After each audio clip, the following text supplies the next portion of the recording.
Reopening ahead of schedule tomorrow morning, tens of thousands of riders will be back on Baltimore's Metro subway. It follows weeks of confusion and frustration after the system had to shut down for emergency repairs. WJZ is live at the Mondawmin Metro station. George Solis speaks with riders who have mixed reaction to the news. George? That's right, Mary. Starting at 5 a.m., the subway here will reopen 3 days ahead of schedule when it was supposed to. Now, many breathing a sigh of relief, but for others, the fix comes too little too late. It's a case of out with the dangerously old and in with the new for the Metro SubwayLink system. Last month, the Maryland Transit Administration shutting the entire thing down after finding portions of the track were so worn, scheduled repairs in the summer could no longer wait.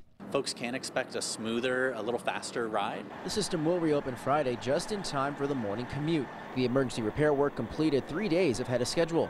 For the tens of thousands that depend on the subway, word of a sooner than expected reopening comes as a major sigh of relief, especially after having to rely on buses and other modes of transportation to get around. Definitely happy because this is a convenience. Eric Burden, not a big fan of the specially chartered buses the state spent $2.2 billion on to help ease the frustration. Burden also upset the repairs, which initially were only deemed necessary for sections of the elevated track, weren't spotted sooner. What if something major would have really happened?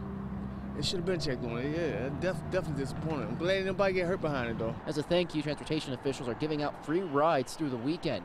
A gesture this father says won't get him his job back, having lost it during the shutdown, but still happy to have his ride back. It's going to help me out a lot as far as transporting them to and from school. Transportation officials assuring those and other trips will be safe. We've done a full, thorough safety inspection, so people should feel really confident about riding on a safe system. Now, state and federal inspectors took a look at the rails before this reopening, and again, a reminder, the subway will be free through the weekend. Live tonight, George Solis reporting for WJZ. George, thank you. MTA officials say some rail work is still scheduled for this summer.